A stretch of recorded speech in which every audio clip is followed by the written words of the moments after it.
Guys, welcome back to the channel. My name is Emmanuel and this is FPL for Africa. Okay, so before we begin, I would like to say a big thank you to everyone who's watched my videos so far, who's been sharing and who's been supporting us. In the last video, this channel hit a milestone. We got our first over 500 viewed video.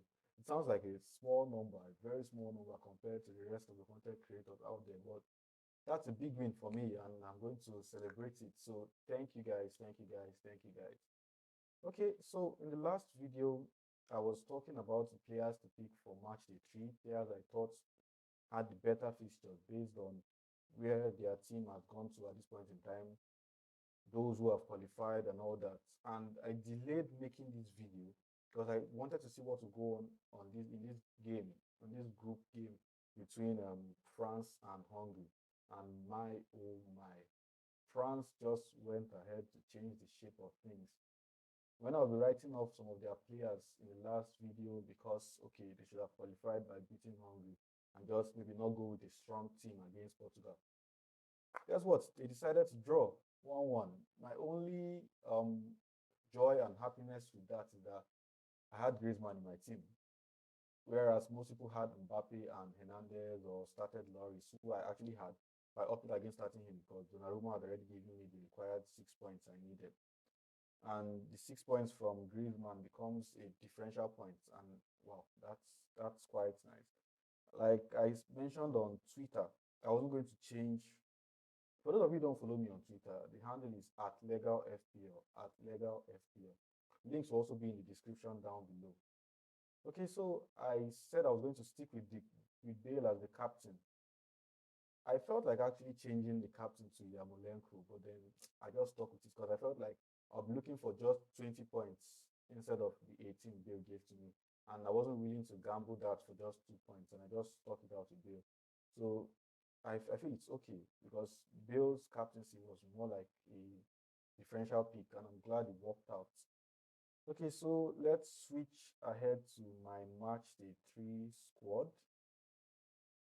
Yeah, like I said, I've made one transfer. I mentioned that in the last video. I've made one transfer of Wijnaldum to Eriksen, sorry, to Wijnaldum. And Wijnaldum plays North Macedonia. There's a risk of him being rotated, but I'm looking at it this way. He's the captain of the Dutch team, so I expect him to play, even though, like I said, it's the last game, but I just see even if it's 60, 70 minutes he gets, I'll be quite fine by that. And now, like I said, the game between France and Hungary has totally changed everything.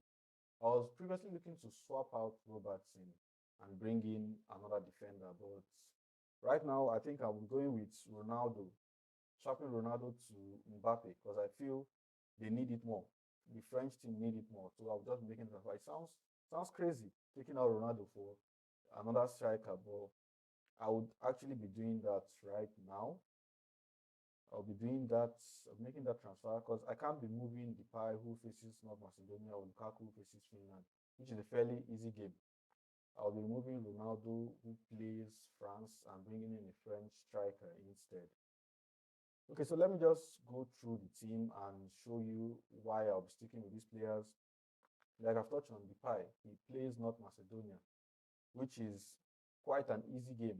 Though they've qualified, I still see him being in the team because as a striker, you don't want to ruin his rhythm. You want him to continue playing and getting the box more. In the last game, he against Austria, where he won a penalty, he scored a penalty, which was won by Dumfries, who keeps on the gift that keeps on giving, the gift that just keeps on giving. He gave 14 points in the last week, and the previous week he gave me 7 points. So that's good. That's a good transfer. I think I went for him as a differential since everyone was going with Windal. Okay, so that's the pie sorted. He's in the team. I'm not going to change him. Lukaku is the next one. He plays Finland, so that's inevitable. I would be crazy to move him on. He may even be my captain for the first game, depending on who starts. Let me even check that. Okay, yeah, he plays on the same day with the pie. So Berardi starts off as the captain. I'm actually thinking of changing. I was actually thinking of changing Berardi to Chiesa because I was looking at it like, okay, Italy have qualified and for sure they'll be top of the group. I think they would at least get a draw against Wales, so that will guarantee them top spot in the group. I was thinking of moving out Berardi for Chiesa, but the French game just changed everything for me. And with that, I was also thinking of changing Ronaldo to someone like, say, Muller, a German attacker who plays Hungary, hoping that by that time they should have lost to Portugal and France must have won the Hungary game. So at that point in time, they would know they're already out and would just want to win and live on a high, especially for the coach Joachim Love, who will be leaving. But right now, I think I'll just be sticking with this initial plan I mentioned, changing Ronaldo to Mbappe. Might be Benzema, but I think I'm sticking with Mbappe. Okay, so the next player, Sabitzer, um, Austria. Austria play Ukraine, and this game is a must win for both sides. They've each won one game and will be looking to finish second. So whoever wins that game is going to finish second on the group and qualify to the next round. I would be sticking with him. I won't be moving on, and it's also more like a differential since most people own Alaba instead of Sabitzer. Wijnaldum, I've touched on him before, the Dutch captain. He may start, he may not start. 60 minutes, 70 minutes, I'm fine by that. Berardi, he would stay in the team, even though there's a risk of him being changed for another winger, he'll still remain in the team. Spinazzola as well stays in my team. Although Spinazzola also has a risk with Emerson. Emerson might start that game, but I'll still be sticking with him. Robertson against Croatia. At this point, Scotland are just playing for pride because I feel they're already out of the competition.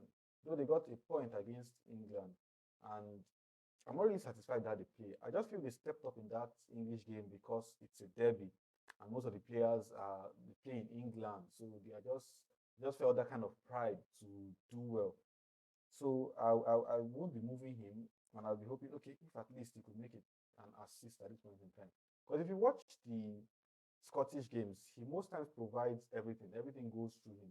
So he actually deserves an assist at this point in time, mainly for Denmark, who actually impressed in their last game against Belgium.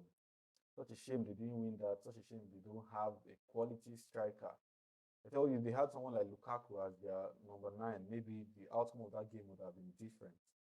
Dumfries, of course, he starts, no brainer. Denaya against Finland starts. Of course, I can always swap him out because I have five defenders here, and that's only because of the day they play.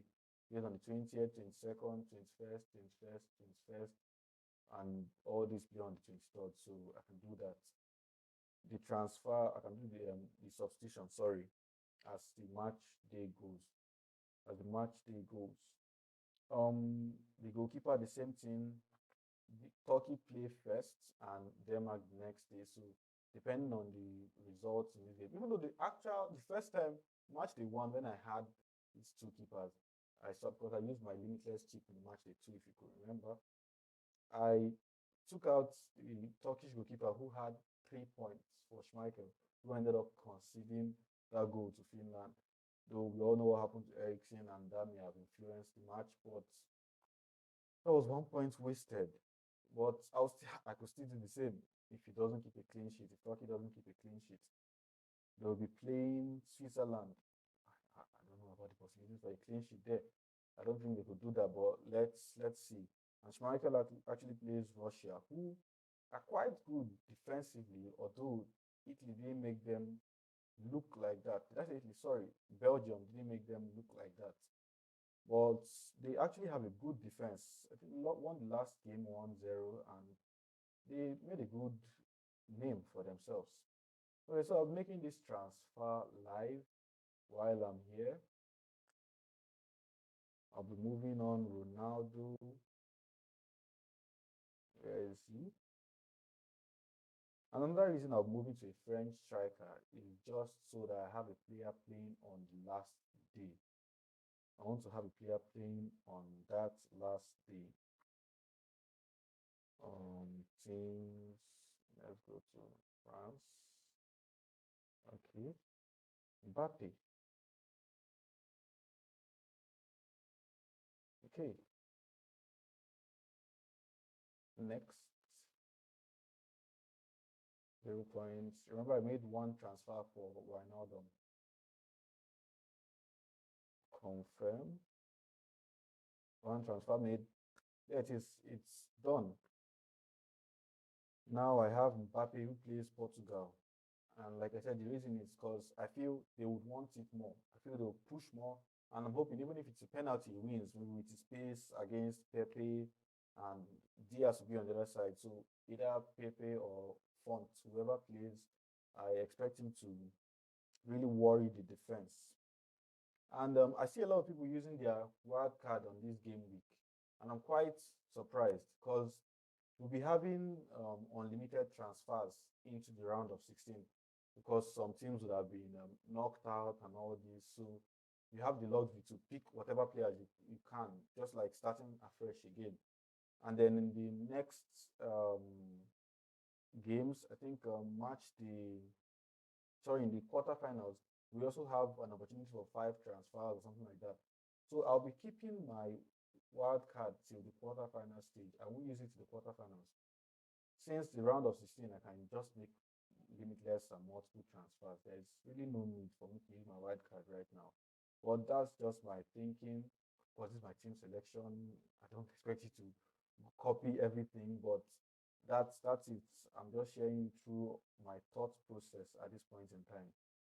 And also, I got a request from one of my viewers who made a comment. I think his name was Abdeno Lalui or Lalawi. I don't know if I pronounced that right. I'm sorry if I murdered your name.